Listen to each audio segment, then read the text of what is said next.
Morning, guys. I'm Dave Canterbury with Self-Reliance Outfitters in the Pathfinder School, back out here at the Pathfinder classroom. What I thought I would do is I would show you how to take a simple stick and your 6-foot utility cordage that you should have in your pocket as well as the top of your pack, and show you how to make a small game gambrel for hunting and trapping season. Stay with me. All right, so small game season, trapping season is upon us, and we don't want to carry a lot of stuff when we're out doing, a solo trek or a solo hunt. We're trapping and checking our trap line solo, and I don't always like to carry carcasses back with me into base camp. If I can just skin them while they're warm, they're much easier to skin. Or if I'm going to eat the meat, obviously I may want to skin it on the fly as well. So all we need is a stick, and we're going to cut 2 basic saddle notches in our stick. And this stick's only about a foot and a little bit more long, maybe 15 inches. We've got our 6-foot utility cord that's in our pocket. We keep one of these in the top of our pack as well. Which one you use is up to you. I would choose to use the one out of the top of my pack, most likely. And we're just going to take that 6-foot of cordage and stretch that dude out. And this is going to be everything we need to make a small game gambrel. So now if we take our 6-foot line and we divide it in half and divide it in half again, and we put it on the stick, that's going to tell us about where we want to tie our clove hitches. So then we'll take this off of here and we'll just overhand loop, and that's going to give us a clove hitch when we put it on here and tighten it down, just like this. Now we could use a marlin spike hitch here as well, but a clove hitch is going to hold tighter. Now we'll go to the other end of this bad boy and do the same thing. Overhand loop, one behind the other, just like this. That's going to create a clove hitch. We drop it into this saddle notch, just like this.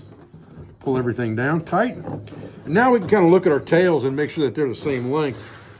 And if they're not the same length, then we can make adjustments. But we ended up pretty close to the same on our length with these tails as is. And then the top part of this obviously is where we're going to hang it.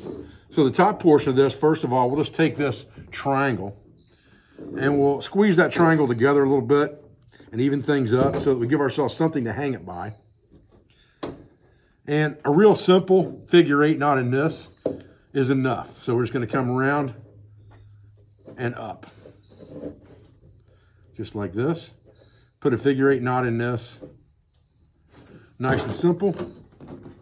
And that should even things up and give us something to hang this by that will keep it centered all the time. Now, for this, we're just going to use a couple self-tightening loops. We don't want anything on this we can't get undone fairly easy. So we're going to travel up this line a little ways just like this, about half and half.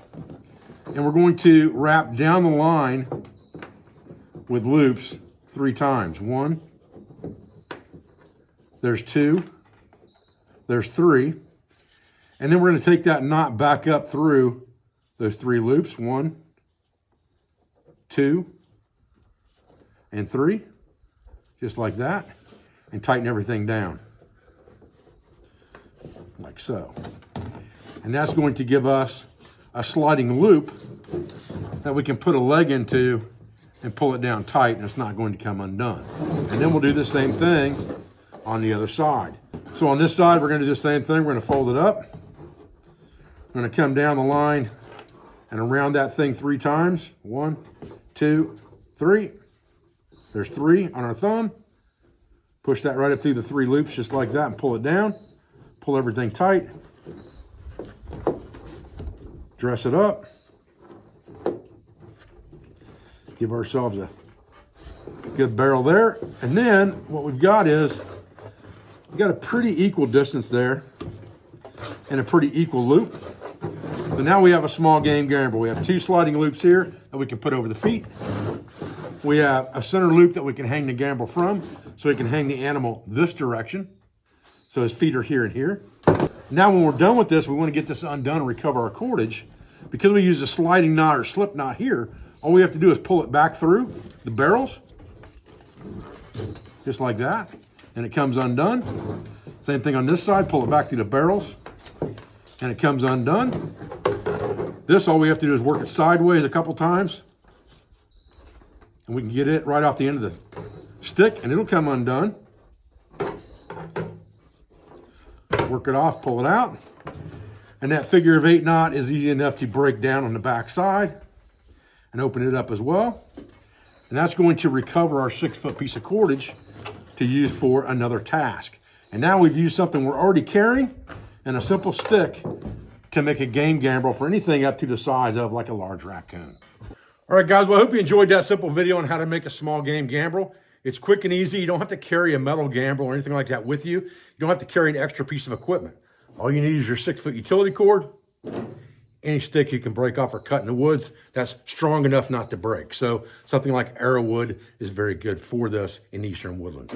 I appreciate your views. I appreciate your support. I thank you for everything you do for our school, for our family, and for our business, all our sponsors, instructors, affiliates, and friends. And I'll be back with another video as soon as I can, guys. Thanks.